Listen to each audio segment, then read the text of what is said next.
Olá, bem-vindos a esse vídeo. Eu sou o Bruno, professor do Departamento de Fisiologia da UFPR. Nesse vídeo, eu vou falar com vocês sobre uma simulação ou um roteiro de simulação de bioeletrogênese que eu uso com os alunos em sala de aula. Isso significa que, na verdade, esse vídeo é focado para professores, não exatamente para alunos, mas se você é aluno, seja bem-vindo, pode acompanhar esse vídeo também. Sem mais delongas, vamos lá para a simulação em si. Na verdade, antes de falar da simulação, eu vou apresentar qual é a cara do roteiro. A gente tem aqui algumas breves instruções de como acessar essa simulação. Então, tem um link, tem um arquivo no Google Drive que eu coloco por garantia, porque às vezes esse site sai fora do ar. E, como vocês podem ver aqui, está escrito que a versão web só funciona no Internet Explorer. Então, vamos lá para o Internet Explorer. Sim, ele ainda existe. Até 2021, ele ainda vai ter algum tipo de suporte. Por que que só funciona no Internet Explorer?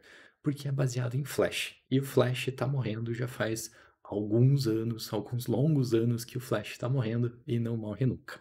Bom, seja como for, a gente tem a versão web aqui, que funciona no Internet Explorer, mas você não precisa usar ela, porque, felizmente, tem uma versão para baixar para Windows e para Mac. Tem também um aplicativo para iPhone, para Android ainda não tem. Então, vamos lá baixar esse arquivo. Eu vou salvar na minha área de trabalho e vou descompactar esse arquivo zipado. Descompacto. E aqui a gente tem essa bolinha do Flash e é só abrir. Então, vamos abrir aqui. Essa é a tela inicial do simulador. Só clicar em qualquer ponto desse quadrado cinza que abre para a simulação em si.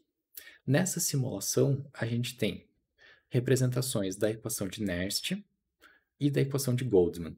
Eu foco na aula na equação de Goldman, então eu vou passar direto para ela.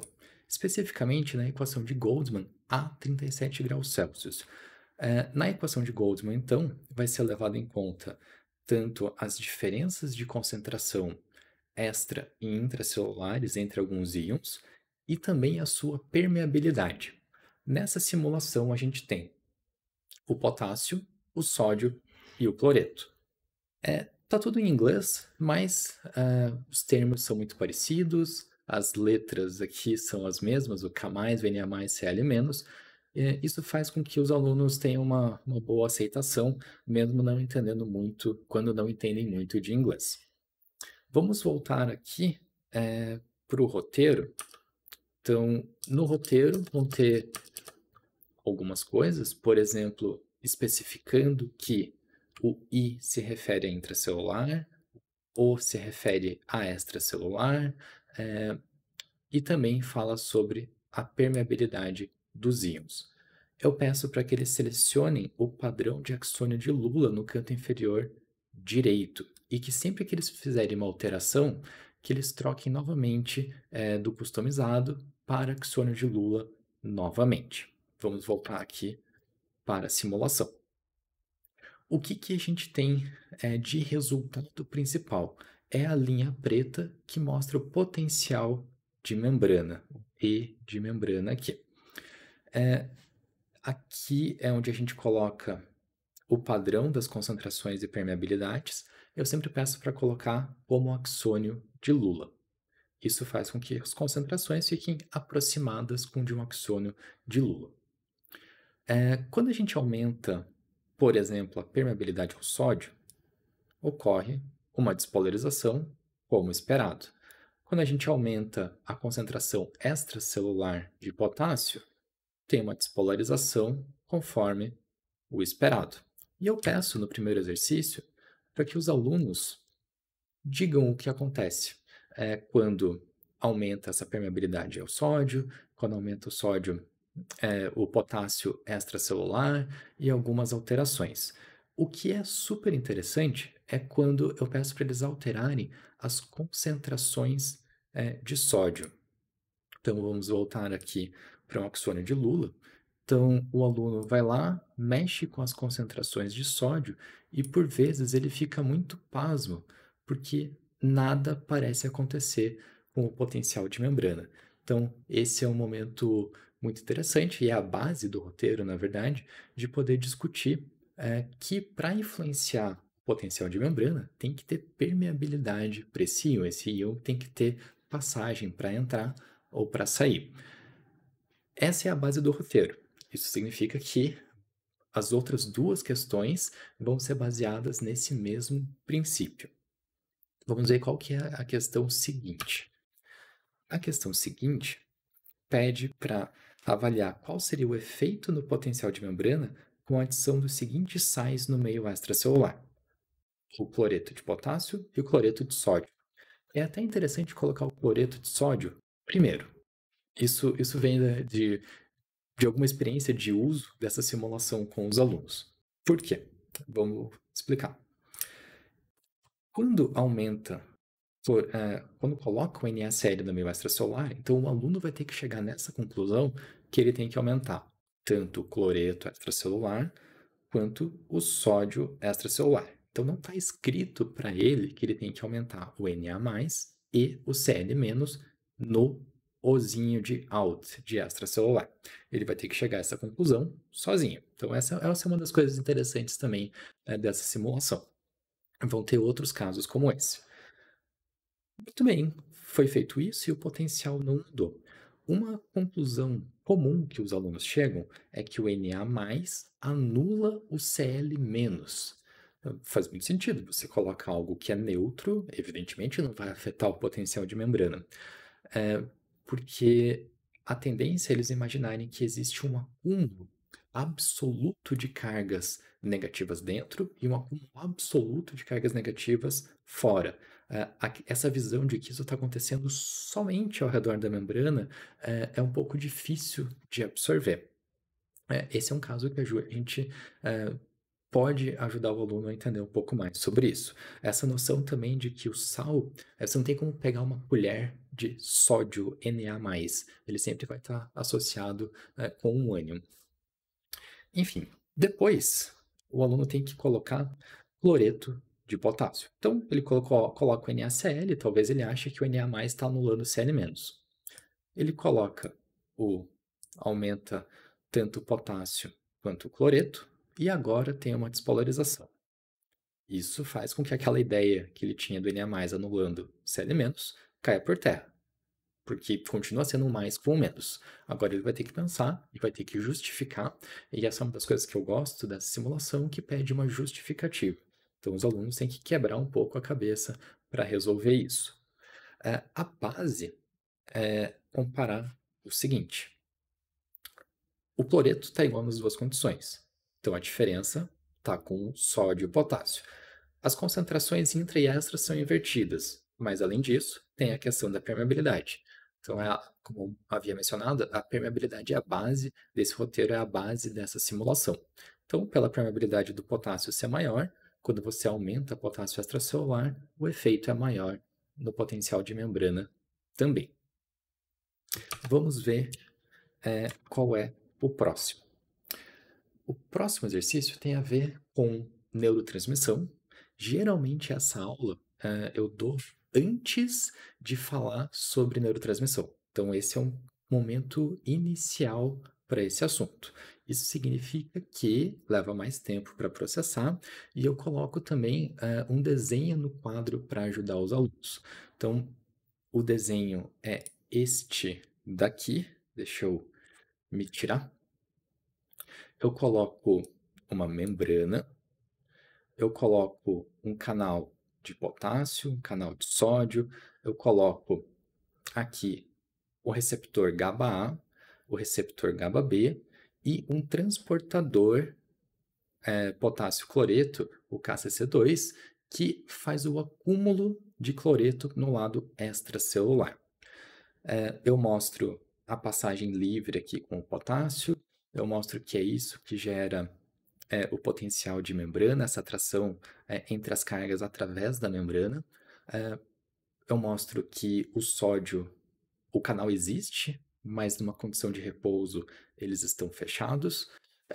Mostro também que o receptor GABA-A é um próprio canal permeável a cloreto, que é ativado pelo GABA, que então GABA não é cloreto, GABA-A não é GABA-B e não é o transportador de cloreto. Essas coisas todas os alunos confundem. Então, GABA, cloreto, GABA-A, GABA-B, transportador. 5 coisas, eles trocam elas entre si.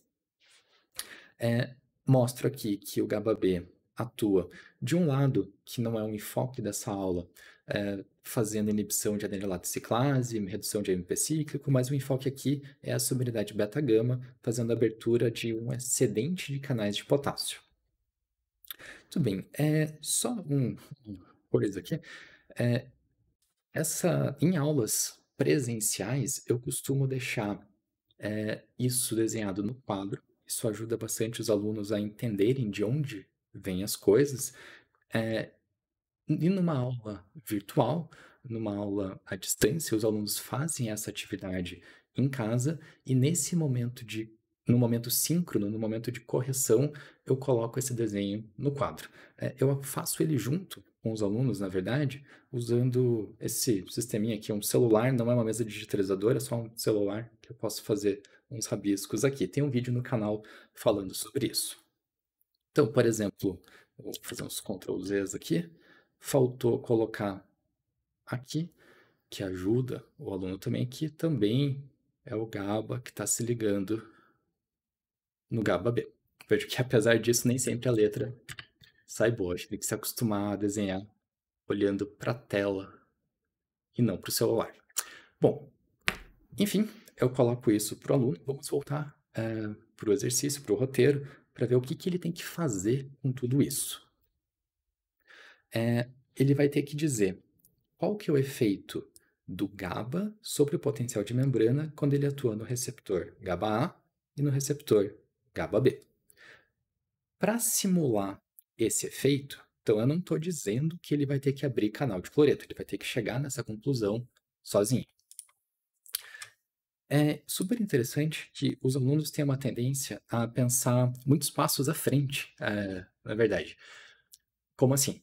Eles pensam o seguinte: então, cloreto, nessa situação, é mais concentrado no meio extracelular, menos no intra.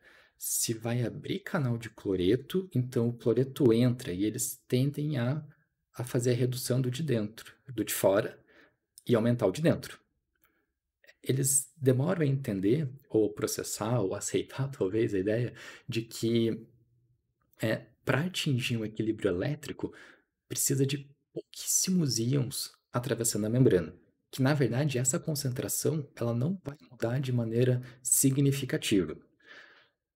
O que os alunos têm que pensar é o seguinte: se abriu o canal, eu tenho que simular a abertura do canal. O que aumenta é a permeabilidade. Então, aumenta a permeabilidade, tem essa hiperpolarização. Mas ela é muito tímida. Às vezes os alunos não levam ela em conta, o que faz bastante sentido até. Para contornar essa situação, eu peço nesse exercício que eles deixem a permeabilidade de sódio um pouquinho elevada, até para aproveitar e discutir que um neurônio, na maioria das vezes, ele está recebendo estímulos de vários outros, centenas de outros neurônios, fazendo com que ele tenha estímulos de despolarização e estímulos de hiperpolarização ao mesmo tempo. Então a gente supõe que esse neurônio está parcialmente despolarizado, e aí sim vai chegar um estímulo, vai ter a liberação de GABA, que vai atuar no receptor GABA-A e GABA-B. Com esse neurônio um pouco despolarizado, vamos ver o efeito de aumentar a permeabilidade ao cloreto. Agora, a hiperpolarização fica muito mais evidente. Voltar aqui e vamos simular de novo essa despolarização, vamos simular a abertura, ou ativação, na verdade, dos receptores GABA-B, que vão promover, dentre outros efeitos, uma maior abertura de canais de potássio. Então, essa hiperpolarização, de novo, fica bastante evidente. Ela fica evidente, muito evidente, e a principal razão de eu ter colocado essa despolarização é justamente aqui com a permeabilidade ao potássio. Porque se a gente aumenta, não muda muita coisa. Então a permeabilidade já era alta, o potássio já está no equilíbrio, a membrana já está negativa do lado de dentro, positiva do lado de fora, então é difícil com que mais potássio vá para fora, porque tem cargas positivas que vão repelir o próprio potássio. Para contornar essa situação, eu faço esse aumento da permeabilidade anterior. Muito bem. Mas nem sempre essas concentrações de cloreto ficam dessa maneira. Um dos casos que tem uma alteração dessas concentrações do íon cloreto são nos neonatos, em alguns tecidos do nosso corpo, como no bulbo olfatório, e pode ocorrer em algumas áreas cerebrais em casos de epilepsia e alguns traumas durante o desenvolvimento também, fazendo com que essas concentrações fiquem invertidas. Então eu coloco aqui no roteiro que em neonatos, devido à não expressão de um transportador de cloreto ou paracloreto, a concentração fica maior no meio intracelular em comparação com o meio extracelular. Então, invertido em comparação com o basal. Isso significa que os alunos vão ter que inverter as concentrações extra e intra. E manter aquela despolarização, então o potencial de repouso já fica bem alterado. E agora, os alunos vão simular novamente o que acontece quando o receptor GABA-A é ativado. Então, agora tem uma despolarização. Isso é para os alunos entenderem que não basta só o receptor ser ativado, isso já leva a um efeito per se, mas a gente tem que ver o que acontece quando esse receptor é ativado. Nesse caso, o cloreto está mais concentrado no lado intracelular, então ele vai sair, o que vai fazer uma despolarização da membrana, que é exatamente o contrário de quando o potássio sai e faz a polarização. Por outro lado, se a gente volta aqui ao basal, então é sempre importante voltar para o axônio de neurônio. Se a gente inverte de novo as concentrações, deixa a membrana levemente despolarizada, e agora vamos simular o GABA-B sendo ativado. Então, GABA-B sendo ativado, aumento de permeabilidade ao potássio, ele continua tendo seu efeito de hiperpolarização, porque o que foi alterado foi aqui com o cloreto, não alterou o funcionamento, o equilíbrio do potássio. Ok. Isso ajuda bastante os alunos a entenderem neurotransmissão, entender os efeitos, entenderem receptores ionotrópicos, metabotrópicos, já ajuda bastante na aula de transmissão sináptica que viria em seguida. O outro exercício é o seguinte. Então, a gente vai levar em conta que neurônios recebem simultaneamente diversos estímulos, tanto excitatórios quanto inibitórios.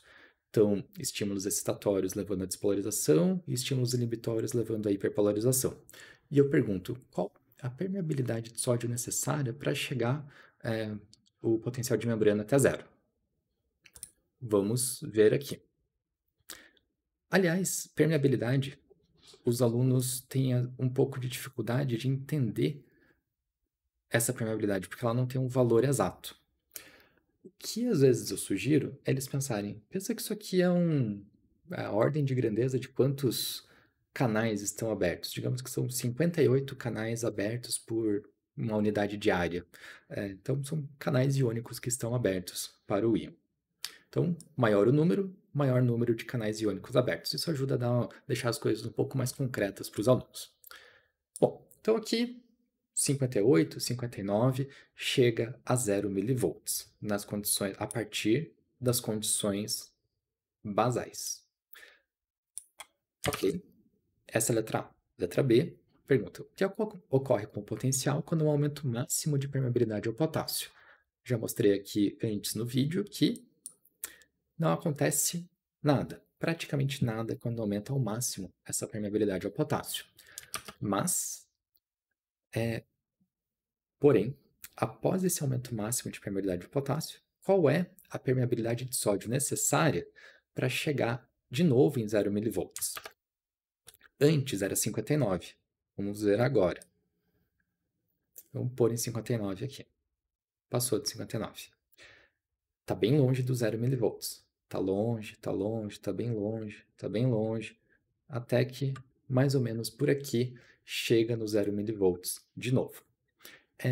Esse é um momento interessante também para discutir potencial elétrico, esse gradiente eletroquímico, em que o potássio, apesar de ter uma permeabilidade aumentada, quando, por exemplo, o GABA-B atua no basal, já está, de novo, no equilíbrio, ele tem dificuldade em sair ainda mais. Mas, quando o sódio começa a entrar, isso facilita com que o potássio, por sua vez, possa sair, descompensando esse gradiente. Então, indo contra a despolarização. Você tem mais canais de potássio, vai desfazer mais canais de potássio abertos, vai desfazer o efeito excitatório do sódio. Isso dá uma noção um pouco maior de como que é um estímulo inibitório. Por que que o estímulo inibitório consegue bloquear a ocorrência de um potencial de ação. Eu uso 0 milivolts nesse exemplo só porque é um número redondo, não tem um motivo específico. Caso vocês queiram, vocês podem optar por um número mais realista do limiar de um potencial de ação. Eu acho que deixa um pouco mais, também mais próximo da realidade. Eu usei o 0 realmente só por ser um número redondo, bem fácil de ver no gráfico. Essa é uma simulação bastante simples. Dá para pensar em outras perguntas. A simulação, evidentemente, como você pode ver, não fui eu que bolei. A única coisa que eu bolei foram as perguntas do roteiro. Eu vou disponibilizar esse roteiro que está dentro de um site, de uma oficina que a gente está organizando, que eu vou colocar aqui a propaganda agora. Então, fazendo propaganda da oficina, vai ser a primeira oficina de ensino remoto de fisiologia da UFPR. Ela vai ser no dia 4 de dezembro. E a ideia é que os professores submetam resumos de aulas, de metodologias, de simulações, de exercícios, de atividades que estão sendo aplicadas agora no ensino remoto.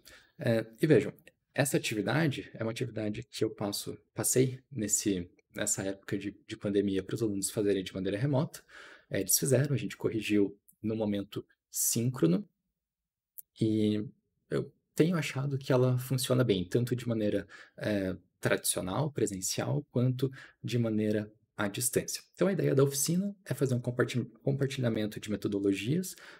Muitas delas podem depois ser aplicadas no momento presencial também. Então, se você tem interesse em acompanhar mais aulas desse estilo ou de vários outros assuntos da fisiologia, por favor, se inscreva nessa oficina e considere submeter um resumo. Alguns vão ser selecionados para uma apresentação oral, talvez mais ou menos nesse estilo, na duração que foi esse vídeo. Então, obrigado por terem assistido até o fim. Tchau!